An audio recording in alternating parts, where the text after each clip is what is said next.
Hello friends, welcome to ICS platform. आज है 21 अक्टूबर और 21 अक्टूबर करेंगे हम करंट अफेयर के एमसीक्यू। देखो दोस्तों, पहले मेरा वीडियो सुबह 8 बजे आता था। कितने बजे? सुबह at early morning every day 8 o'clock आता था। बट इसका मैंने टाइम चेंज कर दिया है। अब ये हर रोज सुबह 6 बजे आता है। कितने बजे आता है? At early morning of 6 o'clock। तो याद रखना, चलते हैं, स्टार्ट करते हैं। First question, which state of India is planning to implement uniform civil code on 9th of November। अब देखो दोस्तों, इसमें दो चीज याद रखना। पहले तो आपको डाउट लग रहा होगा कि एक तो डेट का, कि डेट को सर डिसाइड करिए 9th of November, और एक यूनिफॉर्म सिविल कोड होता क्या है। और इनको आप देख रहे होंगे, ये है पुष्कर सिंह धामी। ये कौन है? पुष्कर सिंह धामी। और पुष्कर सिंह धामी ये उत्तराखंड के सीएम है। कौन है? उत्तराखंड के सीएम है। और डेफिनेटली अगर उत्तराखंड की बात आ रही है तो ये उत्तराखंड में ही हो रहा है। और ये इंडिया में पहली स्टेट है जो यूनिफॉर्म सिविल कोड को इंप्लीमेंट करने वाली है। क्लियर? ये पहली स्टेट बनने जा रही है। हालांकि इंडिपेंडेंस से पहले हमारे इंडिया में एक स्टेट है जहां पर यूनिफॉर्म सिविल कोड शुरू से ही लागू है, शुरू से ही इंप्लीमेंट है, और वो है गोवा। कौन सी है? गोवा। अब अपन जान लेते हैं, सर यूनिफॉर्म सिविल कोड होता क्या है। पहले आप ये बताइए, सबसे पहले बताइए यूनिफॉर्म सिविल कोड होता क्या है। तो जैसा कि आप जानते हो कि हमारे इंडियन कॉन्स्टिट्यूशन में कई सारे पार्ट हैं। एक पार्ट है directive principle of state policy. Directive principle of state policy. Directive principle of state policy. और इसमें एक आर्टिकल है जिसका नाम है आर्टिकल नंबर 44। क्या है? Article number 44। ये क्या इंश्योर करता है? ये इंश्योर करता है कि पूरे इंडिया में यूनिफॉर्म सिविल कोड होना चाहिए। अब आपके मन में फिर से डाउट आया होगा कि सर ये बताइए यूनिफॉर्म सिविल कोड होता क्या है, जो नए बच्चे हैं। तो यूनिफॉर्म सिविल कोड का मतलब है कि हमारा जो इंडिया है इसकी रिलीजन डाइवर्सिटी बहुत ज़्यादा है, जिसमें हिंदू भी रह रहे हैं और मुस्लिम भी रह रहे हैं। बट क्या है, हमारे इंडिया में जो सिविल मैटर हैं जैसे मैरिज, डाइवोर्स और एनीथिंग लिविंग रिलेशन, ये कई सारे मैटर हैं, इनके लिए अलग अलग कानून है। जैसे मुस्लिम के लिए अलग है और हिंदू के लिए अलग है। तो एक ही कानून में सब कुछ आए। मुस्लिम के भी सिविल मैटर एक ही कानून में और हिंदू के भी सिविल मैटर एक ही कानून में आए। That is called uniform civil code. क्या है? यूनिफॉर्म सिविल कोड का मतलब कि मुस्लिम और हिंदू के सिविल मैटर एक ही कानून में आए। वी कैन से एक ही लॉ हो दोनों के लिए, दोनों के सिविल मैटर के लिए। तो ये सिर्फ ओनली अभी गोवा में है। और उत्तराखंड ने फरवरी के मंथ में ये डिसाइड किया था कि हम अपने स्टेट में यूनिफॉर्म सिविल कोड को इंप्लीमेंट करेंगे। क्या करेंगे? यूनिफॉर्म सिविल कोड को इंप्लीमेंट करेंगे। और इसके लिए उत्तराखंड के पुष्कर सिंह धामी जो सीएम है, इन्होंने एक कमेटी बनाई जिसको हेड करा शत्रुघ्न सिंह ने। किसने हेड करा? शत्रुघ्न सिंह ने ये कमेटी बनाई कि यूनिफॉर्म सिविल कोड के रूल और इम्प्ली रूल को कैसे इंप्लीमेंट किया जाए उत्तराखंड स्टेट में। इसके लिए कमेटी बनाई पुष्कर सिंह धामी ने, जिसको बोला गया, जिसको हेड किसने किया? शत्रुघ्न सिंह ने। अभी राइट नाउ इसके रिकमेंडेशन आ गए हैं और रिकमेंडेशन दिए हैं। क्या बोला है? इन्होंने बोला है कि सारा मैटर कर दीजिए, यूनिफॉर्म सिविल कोड लागू कर दीजिए उत्तराखंड में और 9th of November को लागू कर दीजिए। अब 9th of November क्यों? 9th of November को 24th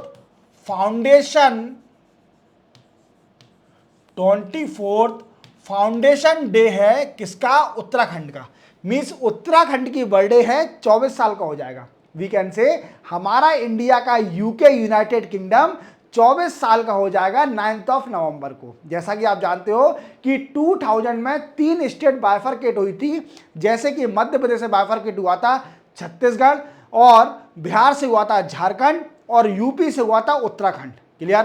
तो 9th of November को 24th फाउंडेशन डे है उत्तराखंड का। और उसी दिन पुष्कर सिंह धामी चाहते हैं कि यूनिफॉर्म सिविल कोड वहां पर इंप्लीमेंट हो जाए। और इनके क्या रिकमेंडेशन है, शत्रुघ्न सिंह जी है, इन्होंने बोला कि पूरा मैटर ऑनलाइन कर दिए, आप एक पोर्टल बनाइए, पोर्टल और मोबाइल ऐप बनाइए, mobile app for registration of the civil matter of the people of the Uttarakhand. Clear clear. अब इसमें क्या होगा, देखो इसके अंदर रजिस्ट्रेशन ऑफ, अब registration of marriage, marriage registration होगी, divorce, live in relation, live in relation and succession, means जो कि किसी के बाद मतलब मालिका जिसको मिलेगा, क्लियर, जो माल की जाती है, जो टर्न होता है, हैंड ओवर मिलता है किसी को, तो सक्सेशन उसको बोलते हैं। क्या है कि हमारे इंडिया में आपने देखा होगा कई लोग लिविंग रिलेशन में रहते हैं, और लिविंग रिलेशन में रहते हैं, तो उत्तराखंड में अगर लिविंग रिलेशन में रहना है तो वहाँ पर अब आपको रजिस्ट्रेशन करवाना पड़ेगा अपना, तभी आप लिविंग रिलेशन में रह सकते हो उत्तराखंड स्टेट के अंदर। क्लियर। तो ये कौन सी स्टेट बनने जा रही है, इंडिया की पहली स्टेट बनने जा रही है उत्तराखंड, जिसने एक रेजोल्यूशन पास किया है to implement the uniform civil code in state as per the recommendation of Shatrughan Singh. The committee was set up in the month of February. Clear clear. तो क्या है, उत्तराखंड कर रही है। क्लियर। चलते हैं नेक्स्ट पर। नेक्स्ट है which country will host BRICS summit held on 22 और 23 अक्टूबर 2024। क्या पूछ रहा है कि ये जो ब्रिक्स की समिट होने जा रही है, ये जो कहां पर कौन कंट्री होस्ट कर रही है। जैसे आप जानते हो कि ब्रिक्स की 22 और 23 अक्टूबर में ब्रिक्स की समिट होगी। ब्रिक्स क्या है, B for Brazil, R for Russia, I for India, C for China, S for South Africa. ये कंट्रियां हैं क्लियर ब्रिक्स की। अब क्या है, ब्रिक्स की समिट होने जा रही है और इसमें हमारे मोदी साहब भी जा रहे हैं, और ये रशिया में होनी है, कजान में। अब क्या है, मेन डिस्कशन क्या है, अब देखो जब मीटिंग होगी तो मैं इसके लिए एक इंडिविजुअल लेक्चर ही बनाऊंगा आपके लिए ब्रिक्स के लिए, तो जिसको मैं आपको डिटेल से लेकर पूरा पढ़ाऊंगा कि ब्रिक्स कब बनी, कैसे मेंबर जुड़े इसमें, और क्या क्या डिसीजन लिए गए हैं। न्यू डेवलपमेंट बैंक के बारे में बताऊंगा आपको, जो कि न्यू डेवलपमेंट बैंक है, ब्रिक्स की बैंक है। क्लियर। तो ये सब बताऊंगा। अभी ब्रिक्स की समिट होनी है, पर मेन फोकस कहां पर किया जाएगा, मोदी साहब का मेन फोकस क्या होगा, मेन फोकस होगा मोदी और शी जिनपिंग की मीटिंग। क्या है, मीटिंग। क्यों, क्योंकि आप जानते हो कि 2019 से 2020 से हमारे इंडिया और चाइना का बॉर्डर पर स्टैंड ऑफ चल रहा है, कई सारा इशू चल रहा है, और कई सारे मेजर पॉइंट मैंने आपको बताए थे। लद्दाख में कई सारे पॉइंट जो कि डिस्प्यूटेड हैं between India and China. Clear. तो ये डिस्कशन हो सकता है, इसका रेजोल्यूशन, हालांकि कई सारा रेजोल्यूशन हो चुका है, बट थोड़ा बहुत और बचा है, वो भी रिजॉल्व कर लेगी इंडिया और चाइना मिलके। तो चाइना ऐसी कंट्री, ठीक है वो अलग मैटर है, पर चाइना कभी मीन्स इकोनॉमी अपनी डिस्ट्रॉय थोड़ी करेगी वार करके। चाइना बहुत माइंडेड कंट्री है यार, ऐसी वैसी कंट्री नहीं है कि वो वार लड़ेगी पाकिस्तान की तरह, वो रिजॉल्व करना जानती है चीजों को। क्लियर। चलते अपन नेक्स्ट क्वेश्चन पर। नेक्स्ट है what is betrothal ceremony recently seen news. देखो बेट्रोथल सेरेमनी क्या है, आप जानते हो कि ये सेरेमनी एडल्ट के लिए बड़ी खुशी का दिन है, क्योंकि इस दिन एडल्ट इतना खुश होता है कि उसकी लाइफ में ये दिन एक ही बार आता है। और ये चाइल्ड के लिए, अगर चाइल्ड में होता है तो ये सबसे बड़ा ड्रॉबैक है, ये उसके लिए ड्रॉबैक है, क्योंकि वो उसके राइट और उसकी चॉइस के अगेंस्ट है, उसके राइट और चॉइस के अगेंस्ट है चाइल्ड के, क्योंकि वो एडल्ट नहीं है, उसके पेरेंट्स उस पर थोप रहे हैं रिस्पॉन्सिबिलिटी। क्लियर। तो और ये क्या कर रहा है, चाइल्ड मैरिज को प्रमोट भी कर रहा है। बट सर आप ये तो बताइए बेट्रोथल सेरेमनी होता क्या है। तो बेट्रोथल सेरेमनी का मतलब होता है कि जो शादी से पहले आप इंगेजमेंट करते हो, रिंग सेरेमनी करते हो, लड़का लड़की को पक्का किया जाता है, कंफर्म कर दिया जाता है कि इनकी शादी होगी, तो that is called a betrothal ceremony. क्या है, that is called a betrothal ceremony. But अभी क्या है, ये न्यूज़ में क्यों है? तो क्या है, ये फंक्शन है एक तरीके से we can say ceremony before marriage. इसका आंसर क्या है? Ceremony before marriage. अब ये न्यूज़ में क्यों है? क्या है, सुप्रीम कोर्ट ने सेंट्रल गवर्नमेंट को डिसीजन दिया है और बोला है कि इंडिया में बेट्रोथल सेरेमनी अभी भी हो रही है जो कि चाइल्ड की मैरिज को प्रमोट कर रही है, चाइल्ड की मैरिज को फैसिलिटेट कर रही है, प्रमोट कर रही है, और इंडिया में चाइल्ड मैरिज बढ़ता जा रहा है, हालांकि कम होते जा रहा है। मैं डेटा भी बताऊंगा कितना परसेंटेज चाइल्ड मैरिज है और कितना कम हो गया है after the implementation of the provision of the child marriage act 2006। Clear? Clear? तो इससे पहले कितना था और अब कितना चाइल्ड मैरिज परसेंटेज है हमारे इंडिया में? क्लियर? अब क्वेश्चन बन रहा है कि सर ये सुप्रीम कोर्ट ने डिसीजन दिया है कि जो एक्ट है, एक्ट कौन सा? प्रोविजन ऑफ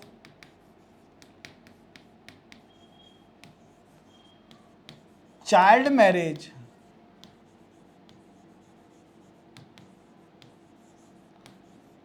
एक्ट 2006, इसमें भी बेट्रोथल सेरेमनी को ऐड किया जाए, और ऐड करने के साथ, अमेंडमेंट करने के साथ इसमें बेट्रोथल सेरेमनी को एक क्रिमिनलाइज एक्टिविटी कर दी जाए। ये चाइल्डों के लिए, एडल्ट के नहीं, एडल्ट तो परेशान हो जाएंगे, सर ऐसा हो जाएगा तो हमारी इंगेजमेंट ही खराब हो जाएगी, हमारी इंगेजमेंट ही नहीं होगी। नहीं, ये सिर्फ ओनली चाइल्ड के लिए बता रहा हूँ। किसके लिए?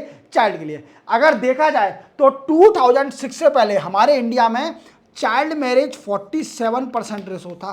कितना था? 47%। और अगर ये इनेक्टमेंट के बाद we can say implementation of this act after that कितना रह गया? हाफ हो गया, 27% इन 2015 और 16। अगर 2015 और 16 का डेटा देखा जाए तो ये हाफ हो गया, 47 से हो गया, सिर्फ ओनली रह गया 27%। और अगर और देखा जाए डेटा, जैसे 2019 से 21 का डेटा देखा तो और रिड्यूस हो गया, 23.3% सिर्फ ओनली चाइल्ड मैरिज रह गई है इंडिया में। अब 2024 चल रहा है तो नया डेटा आएगा, तो नए डेटा के हिसाब से बताएंगे आपको। क्लियर? तो इसका बेट्रोथल सेरेमनी आपको समझ में आ गया होगा। क्लियर? चलते हैं अपन नेक्स्ट क्वेश्चन पर। नेक्स्ट है, Prabowo Subianto become a president of which country? देखो ये बड़ा ही इंपॉर्टेंट क्वेश्चन है, very very very important. Prabowo Subianto ये कहाँ के प्रेसिडेंट बने हैं? तो अभी ये नए प्रेसिडेंट बने हैं और बने हैं इंडोनेशिया के। कहाँ के? इंडोनेशिया के प्रेसिडेंट बने हैं। और इन्होंने किसको सक्सीड किया है? तो पहले इनसे प्रेसिडेंट थे जोको विडिडो, ये बड़े ही फेमस थे इंडोनेशिया में, जोको विडिडो, ये बड़े फेमस प्रेसिडेंट थे। अब नए प्रेसिडेंट बन गए हैं जिनका नाम याद रखना, प्रबोवो सुबियांतो। और वेरी वेरी इंपॉर्टेंट क्वेश्चन है, याद रखना, बिल्कुल कंटस्ट कर लीजिए इनका नाम। क्लियर? चलते हैं नेक्स्ट क्वेश्चन पर। Who will be appointed as a new chairman of National Commission of Women? ये पूछ रहे हैं कि नेशनल कमीशन ऑफ वुमेन की नई चेयरमैन कौन बन गई है? अभी कौन है एट प्रेजेंट? रेखा शर्मा। कौन है? रेखा शर्मा है नेशनल कमीशन ऑफ वुमेन की चेयरमैन। अब ये नई चेयरमैन बन गई हैं, अपॉइंट कर दिया गवर्नमेंट ने, और इनका नाम है विजया किशोरी राहटकर। विजया किशोरी राहटकर इनका नाम है। ये नई चेयरमैन बन गई है नेशनल कमीशन ऑफ वुमेन की। किसकी? नेशनल कमीशन ऑफ वुमेन की नई चेयरमैन बन गई है जिनका नाम है विजया किशोरी राहटकर। क्लियर? चलते हैं नेक्स्ट क्वेश्चन पर। Who has been appointed as a new president of Indian Chamber of Commerce? ICC. ICC वो नहीं है कि इंडियन क्रिकेट काउंसिल है, उसके प्रेसिडेंट तो वो बने हैं अमित शाह जी के लड़के जैसा। क्लियर? वो नवंबर या दिसंबर से पदभार अपना टेनर संभालेंगे। क्लियर? अब ये क्या है? इंडियन चैम्बर ऑफ कॉमर्स है। इंडियन चैम्बर ऑफ कॉमर्स के भी नए प्रेसिडेंट बन गए हैं। और पहले, इससे पहले थे कौन? अमैया प्रभु। अमैया प्रभु थे, अब बन गए हैं अभियुद्ध जिंदल। कौन बन गए? अभियुद्ध जिंदल बन गए। अब क्या हुआ था कि जो अनया प्रभु थे, इनका टेनोर कंप्लीट हो रहा था 18 अक्टूबर 2024 को, मींस 18 अक्टूबर को इनका टेनोर कंप्लीट हो गया। अब नए प्रेसिडेंट बना दिए गए हैं अभियुद्ध जिंदल। याद रखना, इंपॉर्टेंट है पर ज्यादा इंपॉर्टेंट नहीं है। ठीक है? चलते हैं नेक्स्ट क्वेश्चन पर। Which organisation recently publish world energy outlook 2024 report? Very very very important. इसमें 2 बी लगाना, सिर्फ 3 मत लगाना, ठीक है। वेरी वेरी इंपॉर्टेंट है ये, वेरी वेरी वेरी इंपॉर्टेंट नहीं है, क्लियर। तो क्या है, ये पूछ रहा है कि वर्ल्ड एनर्जी आउटलुक 2024 रिपोर्ट कौन निकालता है? ये निकालता है दोस्तों इंटरनेशनल एनर्जी एजेंसी। कौन? International energy agency. अब क्वेश्चन बनता है कि सर इस रिपोर्ट में होता क्या है? तो इस रिपोर्ट में बताया जाता है कंट्री की कैपेबिलिटी, जो कंट्रीज हैं वर्ल्ड की, उनकी कैपेबिलिटी टू प्रोड्यूस और जनरेट इलेक्ट्रिसिटी। कौन सी इलेक्ट्रिसिटी? दोनों टाइप की electricity, renewable energy as well as non renewable energy. Clear? Clear. तो ये इंटरनेशनल कौन सी एजेंसी? International energy agency. ये कब सेटअप हुई थी? ये सेटअप हुई थी 1974 में, और इसको सेटअप करा था ओईसीडी ने। ओईसीडी ने। ओईसीडी का फुल फॉर्म क्या है? ये ऑर्गेनाइजेशन है, organisation of economic cooperation and development. Organisation of economic cooperation and development, this is the full form of OECD. Clear? Clear. चलते अपन नेक्स्ट क्वेश्चन पर। नेक्स्ट है recently which country sign labour mobility pact with India. देखो ये पूछ रहा है कि लेबर मोबिलिटी पैक्ट इंडिया ने किसके साथ साइन किया है? तो अभी ये साइन करने वाले हैं जर्मनी के साथ। किसके साथ? जर्मनी के साथ। अब ये होता क्या है? क्वेश्चन बनता है कि लेबर मोबिलिटी पैक्ट होता क्या है?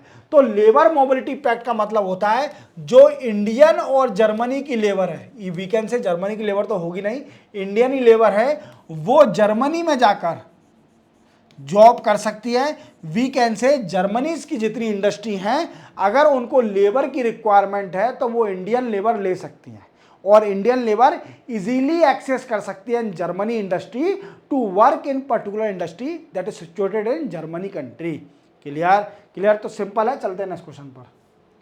नेक्स्ट है who has inaugurate Karmayogi Saptah national learning week. देख पा रहे होंगे ये हमारे देश के प्रधानमंत्री नरेंद्र मोदी साहब, और कर्मयोगी सप्ताह लॉन्च किया है, इन्होंने इनॉग्रेट किया है, और ये नरेंद्र मोदी साहब ने इनॉग्रेट किया है, और इसका मेन मोटिव है to enhance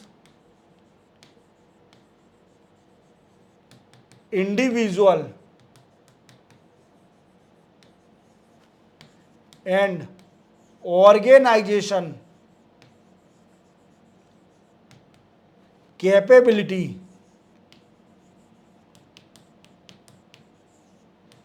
of civil servant. क्या? सिविल सर्वेंट की कैपेबिलिटी को एनहांस करना, that is the main motive of the Karmayogi Saptah that was inaugurated by the Narendra Modi who is prime minister of India.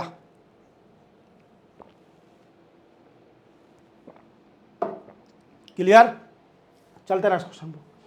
Next है how many people live in extreme poverty in India as per the multidimensional poverty index 2024। क्या है? Global multidimensional poverty index आ गया 2024 का, और इसमें बताया गया है, कई सारे पॉइंट बताया कि वर्ल्ड में कितनी पॉवर्टी है, कितने लोग पॉवर्टी को फेस कर रहे हैं, एक्यूट पॉवर्टी, और वीकेंड से एक्सट्रीम पॉवर्टी को फेस कर रहे हैं, और इवन इंडिया में कितनी पॉपुलेशन है जो कि एक्यूट और एक्सट्रीम पॉवर्टी को फेस कर रही है। तो देखो क्या है, बोला है कि वर्ल्ड में 1.1 बिलियन पीपल हैं जो कि एक्सट्रीम पॉवर्टी को फेस कर रहे हैं।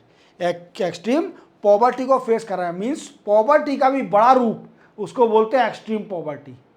समझ रहे हो आप मेरी बात? पॉवर्टी का भी बड़ा रूप होता है extreme poverty, that is called 1.1 million लोग बाग पॉवर्टी को फेस कर रहे हैं। क्लियर? और अगर देखा जाए तो इसमें 455 मिलियन मीन्स 455 मिलियन पीपल तो सिर्फ कॉन्फ्लिक्ट कंट्री से बिलोंग करते हैं, कॉन्फ्लिक्ट कंट्री से बिलोंग करते हैं। कॉन्फ्लिक्ट कंट्री कौन सी? जैसे जो कंट्रियां आपस में लड़ रही हैं, जैसे यूक्रेन, रशिया, या फिर इसराइल, ईरान, लेबनान, ये कंट्रियां आपस में लड़ रही है, हमास, और जो पैलेस्टाइन, ये कंट्रियों में बिलोंग करते हैं। कितने? 455 मिलियन। अब क्वेश्चन बनता है कि सर ये बताइए अभी जो क्वेश्चन पूछ रहा है कि इंडिया में कितने लोग पॉवर्टी को फेस कर रहे हैं, एक्यूट पॉवर्टी को, तो वो है 234 मिलियन पीपल। इंडिया में 234 मिलियन पीपल एक्यूट पॉवर्टी से गुजर रहे हैं। हमारा देश, ग्रोथ तो हो रही है हमारे देश की, हमारा देश अमीर तो होते जा रहा है, बट देश के लोग बाग गरीब होते जा रहे हैं। गरीब है वो और गरीब होते जा रहा है, अमीर अमीर होते जा रहा है। ये हमारे देश का दुर्भाग्य है कि हमारा देश 5th लार्जेस्ट इकोनॉमी है, बट उसमें गरीब गरीब होते जा रहा है, अमीर अमीर होते जा रहा है। ये हमारे देश का दुर्भाग्य है। तभी तो कि बोला गया कि global multidimensional poverty index में इंडिया में 234 मिलियन पीपल एक्यूट पॉवर्टी को फेस कर रहे हैं। और एक्यूट पॉवर्टी जानते हो आप, एक्यूट पॉवर्टी का मतलब है कि पॉवर्टी से भी बड़ा लेवल, उसको बोलते हैं एक्सट्रीम पॉवर्टी और एक्यूट पॉवर्टी। समझ रहे हो? तो चलते हैं नेक्स्ट क्वेश्चन पर। Recently which country sign audio visual co production agreement with India. अब आप देख पा रहे होंगे, यह है कोलंबिया कंट्री। कोलंबिया कंट्री कहां पर है? यह साउथ अमेरिका में, साउथ अमेरिका कॉन्टिनेंट में है कोलंबिया कंट्री। ब्राजील के ऊपर देखना तो आपको कोलंबिया कंट्री दिखेगी। वेनेजुला कंट्री के पास देखना तो आपको कोलंबिया कंट्री दिखेगी। क्लियर? तो ये कंट्री के साथ हमने एक एग्रीमेंट साइन किया है, इंडिया ने एक एग्रीमेंट साइन किया है जिसको बोलते हैं audio visual co production agreement. ये एग्रीमेंट क्या करेगा? ये एग्रीमेंट फिल्म इंडस्ट्री का प्रोडक्शन का एग्रीमेंट है। जैसे जो इंडिया में बॉलीवुड है या कई सारे टॉलीवुड या फिर साउथ इंडियन की मूवी है, मलयालम मूवी है, तो वो कोलंबिया में भी शूट हो। कहाँ पर शूट हो? कोलंबिया कंट्री में भी शूट हो। और कोलंबिया की जो मूवी है, जो मैंने आज तक देखी नहीं है, तो और किसी ने नहीं देखी इंडिया में, तो वो कंट्रियों की पिक्चर भी, जो मूवी है, यहाँ भी शूट हो इंडिया में, और इंडिया में भी रिलीज हो। और हमारी बॉलीवुड की मूवियाँ या फिर दूसरे टॉलीवुड की, बिहार की, पंजाब की, मलयालम की, तेलुगु की, तमिल की मूवियाँ भी कोलंबिया कंट्री में रिलीज हो। क्लियर? तो इसी के साथ 21 अक्टूबर के करंट अफेयर के एमसीक्यू कंप्लीट होते हैं। चैनल को सब्सक्राइब और बेल आइकन प्रेस करना ना भूलना। मिलते हैं हम कल नए करंट अफेयर के साथ, तब तक के लिए जय हिंद।